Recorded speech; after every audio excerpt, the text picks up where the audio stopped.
Amanda the Adventurer was a concept that I was intrigued by even back when I played the original free tape demo, so when I heard that they were releasing a full game, I just knew I had to play that immediately.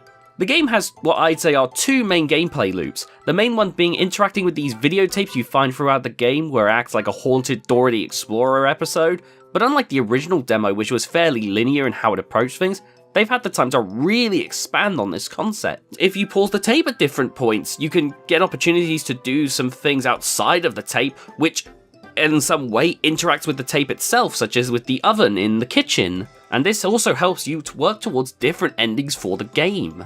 It does have these little bits of story that it drip feeds you throughout the game, as well as multiple endings that you can work towards, each of which sends you on all kinds of different paths to obtain them.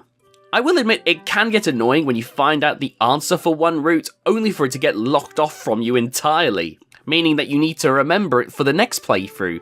Which on one hand, the game is rather short, so replaying isn't so bad as it helps to give you more time to play the game, but man, do you get sick of seeing some of the same tapes over and over again as you try to figure out how to get the different endings. The puzzles themselves, I'd say for the most part, are fairly engaging. Sure, some of them had me racking my pea-brain to figure them out, but the game rarely oversteps in what it's asking of me. As for if the game was scary? Not really. The game generally is good at creating a sense of uneasiness about it in certain moments, but I can't say I was ever outright scared of what happened in the game, even in the few attempts it did try to outright alarm me, which is fine. Not every horror game needs to have me deathly afraid to even play it. I think that's one problem that a lot of people seem to have, is everyone expects horror games to be 10 out of 10 horrifying all the time, when sometimes a game just needs to give you a sense of uneasiness while playing it.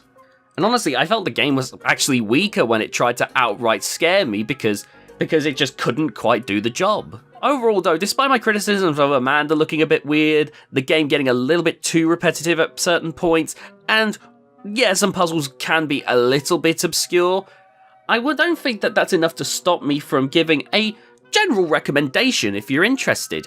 If you're still feeling uncertain though, from what I can tell they do have a demo. It is rather short though, but it should give you a general basis on if you want to try the game at all. For me, as a person who likes these types of experiences like Welcome Home and other projects of a similar nature, this does scratch an itch that I quite enjoyed. And I'm definitely going to be looking to play this sequel, and if this game seems right for you, go check it out.